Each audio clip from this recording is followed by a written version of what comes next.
देखिएगा हम लोग 11th क्लास में टॉपिक स्टार्ट किए थे जिसका नाम था रासायनिक संयोग का नियम, chemical combination of law of chemical combination. ये था ना, रासायनिक संयोग का नियम मतलब लॉ ऑफ केमिकल कॉम्बिनेशन। उसमें 5 को नियम होता है जिसमें 3 को नियम हम लोग जस्ट पढ़े हैं। चौथा जो लॉ है बाबू इसका नाम है law of reciprocal proportional. Hindi में इसको पढ़ेंगे व्युत्क्रम समानुपात का नियम। अब यह क्या है पहले की एग्जाम्पल हम लोग लेकर के समझ लेते हैं, और एग्जाम्पल जब समझ में आ जाएगा तो उसी एग्जाम्पल से हम लोग इसका परिभाषा बना लेंगे। ठीक है ना, चलिए जैसे थोड़ा देखिएगा सर, एक एग्जाम्पल डालते हैं। एक ले लेते हैं हम कार्बन और दूसरा हम ले लेते हैं ऑक्सीजन। कौन कौन लिए सर जी? एक कार्बन और दूसरा ऑक्सीजन। आप जानते हैं कार्बन और ऑक्सीजन जब आपस में मिलेगा तो कार्बन डाइऑक्साइड बनेगा, ये नहीं बनेगा? कौन कौन बनाएगा? कार्बन और ऑक्सीजन जब आपस में मिलता है कौन सी बनाता है? कार्बन डाइऑक्साइड बनाता है। बाबू अगर इस कार्बन डाइऑक्साइड में अगर इसका यह प्रोडक्ट का काम कर रहा है और इस पूरे प्रोडक्ट का यदि हम लोग रेशियो निकालें कार्बन और ऑक्सीजन का, तो कार्बन का परमाणु भार कितना होता है? एटॉमिक वेट बता दीजिए। 12 होता है, 12 होता है ना रेशियो। ऑक्सीजन का परमाणु भार 16, और 16 गुना क्या लिख दें? 2, क्योंकि ऑक्सीजन 2 है। जब इसका रेशियो आप निकालिएगा तो 12 रेशियो 16 दुना 32, ये 4 की पहाड़ा में है ना। तो 4 से जब कट करिएगा तो 3:8 आ जाएगा। 8 आ जाएगा ना बाबू। चलिए हमने क्या कहा कि जब भिन्न भिन्न प्रकार के एलिमेंट्स को एक दूसरे के साथ हमने रिएक्शन करवाया तो एक नया प्रकार का प्रोडक्ट बन गया। यह जो प्रोडक्ट बना जिन एलिमेंटों से बना उसका रेशियो कितना आया? 3:8 आया। चलिए हमें एक अलग एक्सपेरिमेंट करते हैं। हम लेते हैं एक हाइड्रोजन ले लेते हैं। इमेजिन करिए हाइड्रोजन हो गया। अब इस हाइड्रोजन को ना हम दोनों एलिमेंट से रिएक्शन कराते हैं। एक बार रिएक्शन कराते हैं वो कार्बन के साथ और रिएक्शन कराते हैं किससे? ऑक्सीजन के साथ। तो जैसे ही कार्बन के साथ एक रिएक्शन कराइएगा और ऑक्सीजन के साथ रिएक्शन कराइए, इमेजिन करिए, तब यह क्या बनाएगा? तो कार्बन हाइड्रोजन के साथ रिएक्शन कर रहा है और यह बनाएगा CH4। क्या बनाएगा बाबू? CH4। क्या बनाएगा? CH4। CH4 का मतलब होता है मेथेन बनाएगा। क्या बनेगा बाबू? मेथेन। इसका फॉर्मूला क्या आप जानते हैं? CH4 होता है। ठीक है, वही देखिएगा जब ऑक्सीजन को हाइड्रोजन के साथ रिएक्शन कराया जाएगा तो यह एक नया एलिमेंट बनाएगा। आप लोग जानते हैं हाइड्रोजन जब भी ऑक्सीजन के साथ अभिक्रिया करता है तो जल बनाता है। क्या बनाता है बाबू? जल बनाता है। तो 2 प्रकार के एलिमेंट लिखे, 2 प्रकार कंपाउंड लिखे। सबसे फेमस कौन है बाबू? वाटर है। चलिए आगे देखिएगा। वाटर का फॉर्मूला क्या होता है बाबू? H2O। ये 2 प्रकार बन गया। और थोड़ा यहाँ पे देखिएगा सर जी, मेथेन का रासायनिक सूत्र जो हो गया CH4 हो गया। वाटर का जो केमिकल फॉर्मूला होता है कौन सी हो गया? H2 हो गया। बोर्ड पर ध्यान दीजिए। यहाँ पे कार्बन और जो हाइड्रोजन है अगर इसका रेशियो निकालिएगा तो कार्बन का परमाणु भार कितना होता है बाबू? 12 अनुपात। हाइड्रोजन का परमाणु भार कितना होता है? 1। 1 में 4 से जब गुना करिए कितना हो जाएगा? 4। जब इसको तोड़िएगा तो 4 के पारा में 4 भी है, 4 के पारा में 12 है, तो 3 रेशियो कितना हो जाएगा? 1। क्लियर? समझते के बाद खूब बढ़िया से देखिए, कोई भी परिभाषा रटने से बेहतरीन है एग्जाम्पल समझ करके और उसको अपने मन से परिभाषा तैयार कर ले। और जो अपने मन से परिभाषा तैयार होता है ना बाबू, जिंदगी में कभी नहीं भुलाता, याद रखिएगा। चलिए यहाँ पर वाटर देख लीजिए। क्या सर? वाटर। अब वाटर का फॉर्मूला बता दीजिए क्या है? H2O। आप बताइए मेथेन का फॉर्मूला क्या है? CH4। चलिए यहाँ पर ध्यान दीजिए। वाटर को देखिएगा, हाइड्रोजन है तो हाइड्रोजन का परमाणु भार कितना होता है? 1 हाइड्रोजन बाबू 2। और रेशियो निकाल लेते हैं। ऑक्सीजन का बाबू 16, ये कितना हो जाएगा? 2 अनुपात 16। काट करिए, कटिए, इसको कटना जाएगा 1 रेशियो। जब अगर कटिएगा तो 2 के पारा में 2 भी है, 2 के पारा में 16 भी है, 1 रेशियो 8 आ जाएगा। अब हमें ये बता दीजिए, यहाँ पर ध्यान दीजिएगा, H यहाँ पर कार्बन है और यहाँ पर कौन सी है? ऑक्सीजन है। यही ना कार्बन ऑक्सीजन लिया गया था जिसके चलते कौन सी बना था? CO2। तो क्या अनुपात आया था? 3:8। फिर से यहाँ पर जो कार्बन हाइड्रोजन से और ऑक्सीजन हाइड्रोजन से रिएक्शन करके 2 अलग अलग प्रकार के कंपाउंड बनाया, तो हम कार्बन और ऑक्सीजन देखेंगे कहाँ कहाँ है। तो यहाँ पर कार्बन है बाबू और यहाँ पर ऑक्सीजन है। अब तो कार्बन का अनुपात कितना है? 3। ऑक्सीजन का अनुपात कितना है? 8। अगर हम यहाँ पर कह दें हियर मतलब यहाँ हम यहाँ पर कह दें ratio of carbon and oxygen, तो बताइए कार्बन का यहाँ पर कितना है बाबू? 3। अब बताइए अनुपात ऑक्सीजन में कितना है बाबू? 8। क्या यह अनुपात पहले वाले अनुपात के बराबर है कि नहीं है? क्या यह जो अनुपात आया यह पहले वाले के बराबर है कि नहीं है। तो देखिए साइंटिस्टों ने देखा कि ऐसे ऐसे कुछ कुछ भी रिएक्शन में काम हो रहे हैं, इसीलिए लेकर के एक नियम बना दिया गया जिसका नाम क्या रखा गया, लॉ ऑफ रेसिप्रोकल प्रोपोर्शनल रखा गया। अब इसको कैसे हम लोग परिभाषा में बदलेंगे तो ध्यान दीजिएगा। देखिएगा, जब दो भिन्न भिन्न प्रकार के तत्वों को लेकर के आपस में रिएक्शन कराया जाता है तो जो नया पदार्थ बनता है ना, ये पदार्थ में तत्वों का जो अनुपात होता है, कोमा दीजिएगा, ये भिन्न भिन्न प्रकार के तत्वों को जब किसी तीसरे तत्व से अभिक्रिया कराता है तो जो दो भिन्न भिन्न प्रकार के यौगिक बनते हैं, इनमें कार्बन और ऑक्सीजन का जो अनुपात होता है वह पहले वाले कार्बन और ऑक्सीजन के अनुपात के बराबर होता है, जिसे व्युत्क्रम समानुपात का नियम कहा जाता है। ना समझ में एक बार और हम बोले हैं, जब भिन्न भिन्न प्रकार, ऐसे बोलिए, जब कार्बन और ऑक्सीजन को एक दूसरे के साथ अभिक्रिया कराता है तो कार्बन डाइऑक्साइड बनाता है। कार्बन डाइऑक्साइड में कार्बन और ऑक्सीजन का अनुपात 3:8 आता है। वहीं जब कार्बन और ऑक्सीजन को किसी तीसरे तो हाइड्रोजन से अभिक्रिया करता है तो कार्बन हाइड्रोजन से अभिक्रिया करके मेथेन बनाता है और ऑक्सीजन हाइड्रोजन से अभिक्रिया करके वाटर बनाता है। मेथेन और वाटर में कार्बन और ऑक्सीजन का जो अनुपात होता है वह वही आता है जो कार्बन और ऑक्सीजन अभिक्रिया करके कार्बन डाइऑक्साइड बनाता है, उसके अनुपात आता है।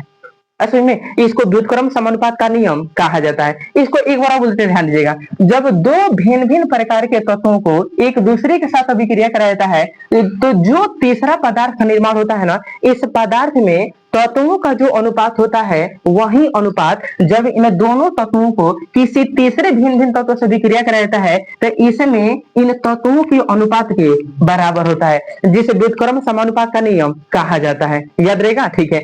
CO2 का रेशियो कितना आया, 3:8।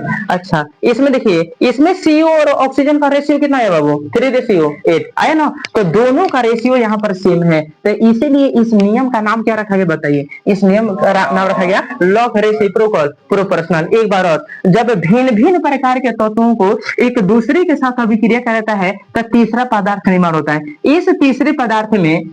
इस तीसरे पदार्थ के तत्वों का जो अनुपात होता है, जब इन भिन्न भिन्न तत्वों को किसी तीसरे तत्व से अभिक्रिया कराता है तो इसका जो अनुपात आता है ना भिन्न भिन्न प्रकार के तत्वों का, इसमें जो भिन्न भिन्न प्रकार के जो तत्व होते हैं, हाइड्रोजन सेम हो गया ना, लेकिन भिन्न भिन्न कौन है, कार्बन और ऑक्सीजन। इसमें जो भिन्न भिन्न प्रकार के जो तत्व होते हैं इसका अनुपात में पहले वाले अनुपात के बराबर होता है, जिसको व्युत्क्रम समानुपात का नियम कहा जाता है। आएगा ना, परिभाषा एक एग्जाम्पल थ्रू अपनों से सजा लीजिए, समझ में आ रहा है, ठीक है। उतरिए, देखिएगा, जस्ट अभी हम लोग पढ़े थे, चौथा जो लॉ था उसका नाम था लॉ ऑफ रेसिप्रोकल प्रोपोर्शनल, व्युत्क्रम समानुपात का नियम। 5 नियम में पांचों जो नियम है बाबू उसका नाम है वॉल्यूम कंबाइन लॉ। इसको एक और नाम से जानते हैं गे-लुसेक लॉ। यह साइंटिस्ट का नाम है और इन्होंने वॉल्यूम कंबाइन लॉ को दिया था, इसीलिए वॉल्यूम कंबाइन लॉ को हम गे-लुसेक का नियम भी कहेंगे। अब इन्होंने क्या कहा था, तो पहले एग्जाम्पल देखिए, उसके बाद हम लोग परिभाषा बनाएंगे। सब लोग ध्यान देंगे बोर्ड पर, एग्जाम्पल देखिएगा। देखिए, यहां पर आपको ना एक रिएक्टेंट लेना है, जैसे कि रिएक्टेंट लेते हैं ए को ले लेते हैं रिएक्टेंट बी, आइए मिलकर के बनाएगा जो, उसको हम नाम देते हैं ए बी। तो बाबू इसको हम रिएक्टेंट कहेंगे, क्या पढ़ेंगे, रिएक्टेंट। इसको क्या पढ़िएगा, प्रोडक्ट। याद रखिएगा, इसमें वही एग्जांपल लेना है जो रिएक्टेंट भी गैस के रूप में हो और प्रोडक्ट भी किसके रूप में हो, गैस के रूप में हो। मतलब कि रिएक्टेंट दोनों मिले तो वह दोनों गैस ही हो और जो बनाए वह भी क्या हो, गैस ही हो। ऐसे एग्जाम्पल लेना है। जैसे फर्स्ट एग्जाम्पल देखिएगा, अगर हम नाइट्रोजन और हाइड्रोजन को ले लें, नाइट्रोजन भी गैस है और दूसरे क्या बाबू, हाइड्रोजन भी गैस है। तो आप लोग जानते हैं जब नाइट्रोजन और हाइड्रोजन आपस में मिलेगा तो यह बनाएगा NH3, क्या बनाएगा। और इस NH3 को हम लोग ना बचपने से अमोनिया पढ़ते आ रहे हैं। क्या पढ़ते आ रहे हैं बाबू, अमोनिया। इसको हम लोग अमोनिया पढ़ते हैं। अब इसको हम लोग बैलेंस करेंगे, ध्यान दीजिएगा। नाइट्रोजन 2 गो है, नाइट्रोजन 1 गो है, तो हम यहाँ से अगर 2 से गुना कर देते हैं तो नाइट्रोजन कब हो जाएगा, 2 गो। लेकिन नाइट्रोजन तो 2 गो हो गया, लेकिन हाइड्रोजन कब हो गया बाबू, 6 गो हो गया। तो हाइड्रोजन यहाँ पर 2 गो है, तो कितना से यहाँ पर गुना कर दें, 3 से, तो हाइड्रोजन 6 गो हो जाएगा। हाइड्रोजन यहाँ भी 6 है, यहाँ भी 6 है, नाइट्रोजन यहाँ भी 2 गो है, नाइट्रोजन यहाँ भी 2 गो है। आप यहाँ पर अगर गौर से देख पा रहे हैं तो देखिए ये नाइट्रोजन क्या है, गैस है। यहाँ पर हाइड्रोजन क्या है बाबू, गैस है। यहाँ पर अमोनिया क्या है बाबू, गैस है। अमोनिया एक प्रकार का गैस है ना, ध्यान दीजिएगा। अब यहाँ पर ना जो पहले, चाहे वो कोई कंपाउंड हो या एलिमेंट हो या कोई एटम हो या कोई मोलिक्यूल हो, इसके पहले आप लोग को देखना होता है। जैसे अगर हम पूछ दे N2 का कौग मोल, तो एक पहले जो रहता है वही मोल कहलाता है। जैसे N2 को पहले कुछ नहीं है तो यहाँ पर हम एक लिख सकते हैं, हम पाएंगे एक मोल। क्या पढ़ेंगे सर, एक मोल। यहाँ पर H2 का क्या मोल, 3 मोल। ये आप पीछे भी जान चुके हैं, मोल पहले वाले को बोलते हैं। आई हाइड्रोजन के परमाणुओं की संख्या है 2 गो। आई H2 के पहले 3 है तो यह मोलों की संख्या है। अमोनिया का क्या मोल है, 2 गो मोल है। तो आप जानते हैं बाबू कि सामान्य तापमान में गैस पर, मतलब एनटीपी पर, किसी भी गैस का आयतन कितना होता है, 22.4 लीटर होता है। 22.4 लीटर होता है ना, ये सारा गैस होता है। एक के एनटीपी और एसटीपी पर आप अगर देखते हैं तो नाइट्रोजन एक गैस है। तो बताइए ना, एगो N2 है, N2 एगो है, तो 1 मोल गैस का आयतन कितना होता है, 22.4। यहाँ पर हम लिख देंगे 22.4, लेकिन N2 का मोल 1 मोल, तो यहाँ पर लिख देंगे 1 गुना। क्या लिख देंगे सर, 1 गुना। यहाँ पर हाइड्रोजन H2 है, तो हाइड्रोजन के 1 मोल गैस का आयतन कितना होता है, 22.4 मोल। अब हाइड्रोजन के कितने मोल हैं, 3, तो यहाँ पर क्या लिख दीजिएगा, 3 गुना।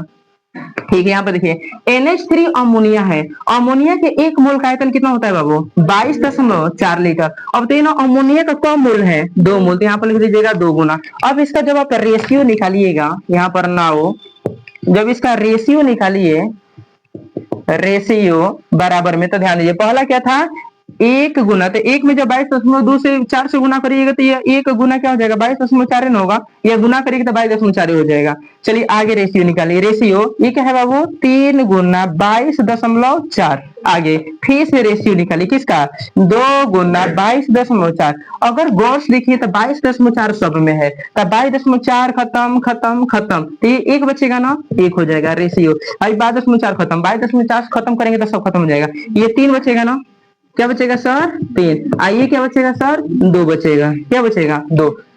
हम लोग क्या सीखे, वॉल्यूम कंबाइनों में क्या कहा गया था कि जब 2 भिन्न भिन्न प्रकार के गैसें आपस में मिल करके तीसरा का जो प्रोडक्ट बनाता है, तो इसमें जो रिएक्टेंट गैसों का जो मतलब मोल होता है, उनका अनुपात प्रोडक्ट गैसों के मोल के अनुपात जब निकाला जाता है, तो यह एक सिंपल रेशियो में होता है। मतलब कि नहीं समझ में आया, फिर समझिए।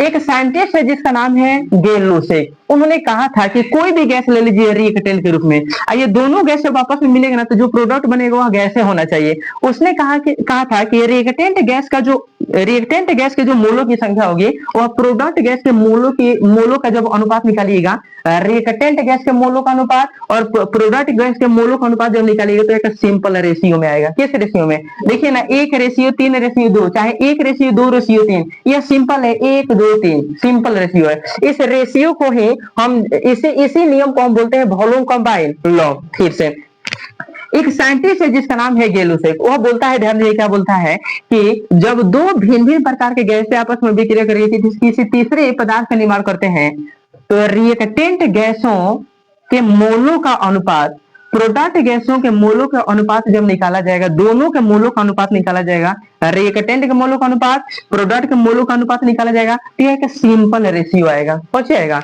सिंपल रेशियो, जिसे गेल लुसेक का नियम या वॉल्यूम कंबाइन लॉ कहा जाएगा। एक और एग्जांपल समझिए तब आएगा ना, ध्यान दीजिए। एक एग्जांपल लेते हैं बाबू, देखिएगा यहाँ पर लेते हैं H2 और दूसरा लेते हैं Cl2। आप जानते हैं हाइड्रोजन भी एक गैस है और क्लोरीन भी क्या है, कि गैस है। जब यह मिलेगा ना बाबू, तो यह बना लेगा HCl। क्या बनाएगा, अब हाइड्रोजन भी 2 गो है, क्लोरीन भी कौन सी है, 2 गो है, बनाएगा Cl, लेकिन हाइड्रोजन यहाँ पर 1 गुना है, क्लोरीन भी कौन है, 1 गुना है। कितना से गुना कर दें, 2 से हम गुना कर देते हैं। ये क्या है, गैस है। ये 2 गैस होना चाहिए, भी क्या है, गैस होना चाहिए, ये गैस है। हाइड्रोक्लोरिक जो अम्ल होता है बाबू, यह लिक्विड के रूप में भी पाया जाता है और दूसरा गैस के रूप में पाया जाता है, हमारे पेट में पाया जाता है। तो एक रखा आप लिक्विड भी लिख सकते हैं, यहाँ पर गैस भी लिख सकते हैं। तो यहाँ पर हमको गैस का ही काम है, तो हम गैस लिखेंगे। चलिए यहाँ पे जैसे एक मोलों का अनुपात निकालिएगा, तो पूरा रिएक्टेंट हो गया। क्या हो गया, रिएक्टेंट। चलिए हाइड्रोजन, तो हाइड्रोजन के 1 मोल का अनुपात कितना होता है, 22.4 ना, चलिए कौन मूल है यहाँ पर एक ना, तो यहाँ पर क्या लिख दीजिएगा एक गुना। चलिए क्लोरीन है तो 22 क्या लिख देंगे 4। आई कर कौन मूल है बाबू एक मूल। यहाँ पर नहीं देखा जाता, अगर पहले मूलों की संख्या देखा जाता है तो बताइए मूलों की संख्या कितना है, एक, तो एक गुना लिख दीजिए। चलिए प्रोडक्ट में HCl, तो HCl कितना है 22.4, कौन मूल है 2, तो 2 गुना लिख देंगे। अभी अगर हम रेशियो निकालें, अगर इसका हम रेशियो निकाले ना, वो रेशियो बराबर रेशियो किसका, रिएक्टेंट का दूसरा प्रोडक्ट का, तो ये कितना है बताइए 1 गुना 22.4 रेशियो आगे, 1 गुना 22.4 रेशियो आगे, 22.4 रेशियो बाद रेशियो ये कितना है 2 गुना 22.4। बाबू 22.4 सब में है, तो 22.4 22.4 22.4 खत्म, यहाँ पे क्या बचेगा 1, 1 आया ना, ठीक है 1 आ गया। अच्छा अनुपात ये क्या जाएगा बाबू 1 आएगा ना। आइए फिर क्या आ गया बाबू, कितना हो गया 2 आ गया, तो 1 रेशियो क्या आ गया 2। ये कैसा रेशियो है बताइए ना, 1:2 एकदम सिंपल रेशियो है। एक रकम क्या पढ़ेंगे सर, सिंपल रेशियो पढ़ेंगे, सिंपल रेशियो।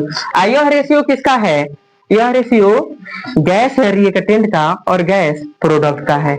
यह क्या पढ़ेगा सर, सिंपल, एक रकम पढ़ेंगे सिंपल रेशियो। एक और एग्जांपल लेते हैं, देखिए एक और एग्जांपल हम लेते हैं, जैसे 3 नंबर में, ठीक है। एक ले लेते हैं बाबू हाइड्रोजन और दूसरा लेते हैं ऑक्सीजन। आप जानते हैं दोनों गैस हैं, हाइड्रोजन और ऑक्सीजन आपस में विक्रिया करेंगे तो यह बनाएंगे जल। क्या बनाएंगे बाबू, जल बनाएंगे। और जब जल बनाएंगे तो बताइए हाइड्रोजन यहाँ पर 2 है, यहाँ भी 2 है, ऑक्सीजन 2 है, लेकिन यहाँ पर ऑक्सीजन कब है, एगो है, तो हम यहाँ पर कितना गुना कर दें 2 से। जब 2 से गुना करेंगे तो ऑक्सीजन कब हो जाएगा 2 गो, यहाँ पर ऑक्सीजन 2 गो, लेकिन हाइड्रोजन 2 गो नहीं रहा, हाइड्रोजन कब हो गया 4 गो हो गया। और जब हाइड्रोजन 4 गो हो गया तो हम क्या करें कि हाइड्रोजन 4 हो जाए, यहाँ पर 2 से गुना कर दें। पता नहीं सब, ठीक है। अब इसका हम लोग चलते हैं, आप जानते हैं किसी भी गैस के एक मोल का आयतन कितना होता है 22.4 लीटर होता है, एनटीपी और एसटीपी पर। तो बताइए ना हाइड्रोजन पे कौन मोल है 2, तो एक मोल का आयतन 22.4 लीटर, तो 2 मोल का आयतन 2 गुना 22.4 लीटर, ये ना, ठीक है। ऑक्सीजन का कितना लिख दें 22.4, कितना है 1 है, तो छोटा छोटा लिख लीजिए 22.4, आय करेंगे 1 गुना। अब बताइए जल के मोलों की संख्या कितनी है बाबू 2, तो यहाँ पर आप लिख दीजिएगा 22.4 है, गुना में क्या लिख दें 2, समझ में। हाँ, ये जो जल होता है ना ये लिक्विड रूप में पाया जाता है, और इसको ना आप गैस के भी रूप में रख सकते हैं जल को। गैस को रूप में जब हाई टेम्परेचर पर जब गर्म करिएगा तो ये पूरा तरह से बर्फ बन जाता है, तो ठोस हो जाता है, कुछ होता है ठोस हो जाता है।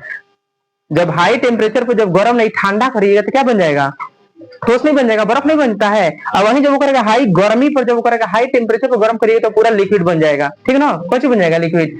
इसको ना आप इसको ना गैस के भी रूप में रख सकते हैं जल को। ऐसी जल को जब गैस के रूप में देखिए तो देखिएगा एक छोटा छोटा छोटा छोटा दाना के रूप में फुहारा की तरफ होता है, गैस के रूप में होता है। पानी जो होता है ना, जब ओकरा के किसी मशीन में भर कर फुहारा मारेगा तो पूरा तरह से फुहारा जब निकलेगा तो छोटे छोटे पार्टिकल के रूप में निकलेगा, जब आपके बॉडी पर पड़ेगा ना। जैसे इमेजिंग कर लिए जाड़ा का जो मौसम होता है, तो जब आप लोग साइकिल चलाते हैं तो पूरा जो हवाएं बहती रहती है, क्या वो आपके बॉडी पर पानी के रूप में झोंका मारता है, नहीं। लेकिन जब आपके बॉडी पर पड़ता है देखिएगा, आप टच करते हैं तो पूरा पानी पानी हो जाता है। वो होती है गैस है, किस रूप में वो होती है पानी, लेकिन किस रूप में है अभी वर्तमान में गैस के रूप में होती है, तो आप रख सकते हैं। चलिए यहाँ पे बाबू अगर हम रेशियो निकालें, क्या निकालें, हाल फिलहाल में यह किसके रूप में है गैस के, ये किसके रूप में बाबू गैस के रूप में, आइए किसके रूप में बाबू लिक्विड के रूप में, लिक्विड या गैस। अबे हम बोले यहाँ पे लिक्विड और गैस दोनों में कौन लिख सकते हैं, जिस अवस्था में इसको रखना चाहिए उस अवस्था में रख लीजिए।